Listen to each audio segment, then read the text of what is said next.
So in a moment, I'm going to introduce our final guest and our newest friend of our team. Alfie Webster is already a star.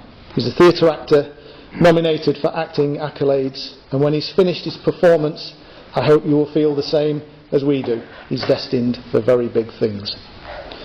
Today, we have commemorated the one and only day that the Battle of Britain came to Barnard Castle, and we've celebrated heroic RAF pilots Ted Shipman and Ben Benions. It's amazing that we also have their family with us today, and I thank them very deeply for spending the day with us. And we've also learned about how warfighting enemies became friends, with Luftwaffe pilots Hans-Ulrich Kettling meeting up with Ted and Ben many years later.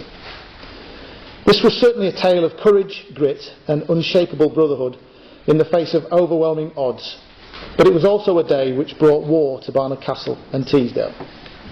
But there now remains one chapter yet untold, not from the cockpit of a Spitfire, nor the command of a control room, but from the ground, from the eyes of a young lad, no more than 12 years old, out in the fields near Stainton village, helping a local farmer gather in the harvest. He looked up and witnessed history unfold above his very head. Please allow me to introduce to you that boy, young Teesdale lad, Alan Byde, played by Alfie Webster.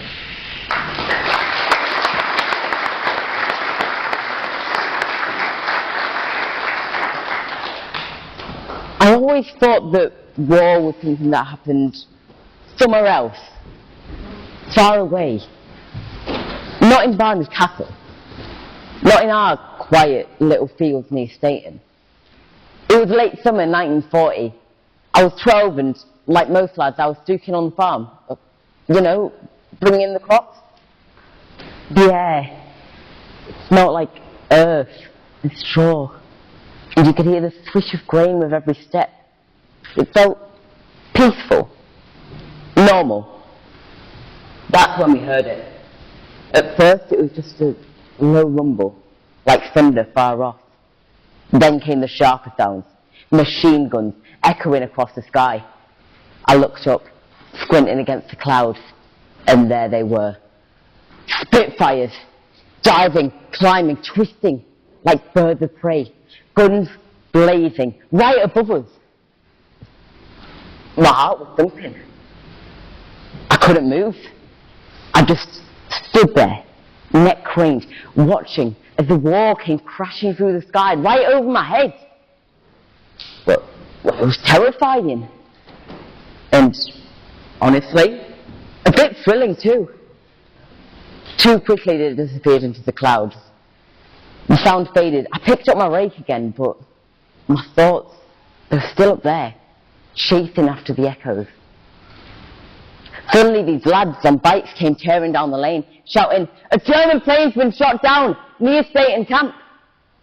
So, that was that. I dropped everything and ran. We legged it past Breamelaw station and that's when we saw it.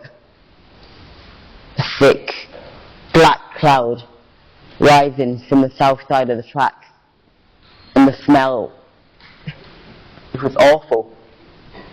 Burning oil, smoke.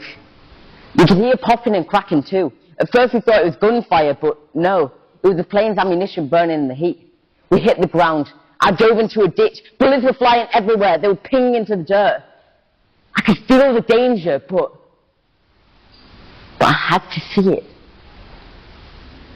The sound stopped, and we crept closer. And there it was. This huge, broken German plane burning across two fields. The fire lit up the wreckage. It looked like something from another world. A crowd had started to gather. Kids like me, farmers, workmen from the camp. A couple was shouting at everyone to stay back, but nobody really listened. And then, well, we did what boys do. We started collecting stuff. Shells, scraps, bullets, anything worth keeping. My hands were burning from the heat, but I didn't care. I had a pocket full of war. Suddenly this young army officer climbed onto the wing and started shouting at everyone to drop everything. This is no place for souvenirs. We didn't argue. put everything down. Just as well, really, because moments later, boom! The plane exploded. The ground shook. Bits of metal and smoke filled the air. We heard someone shout. I saw a man drop to the ground. He was clutching his chest in his arm. His shirt turned red. I've never seen anyone hurt like that before. Not in real life. His eyes, they locked onto mine and I couldn't look away. That's when the excitement sort of drained out of me. It wasn't a game anymore. Later, we found out what had happened. The German crew, injured but alive, had escaped. Some workmen from the camp had tried looting the plane, tried nicking the radio and even the life raft. So, the Germans came back and set on fire themselves. A final act of defiance, I guess. To keep it all secret. We stayed around for a bit. Some soldiers came, they roped it all off. On the way back, some of us found ways to make the bullets explode. More cracks and bangs echoing across the fields, but the fun didn't last. Not after what we'd seen. Walking back to the farm, everything felt different, heavier. That day, the war wasn't some far-off thing anymore. It was here, in Barnard Castle, over my head, under my feet, in my hands. I had looked it in the eyes, and it had looked straight back.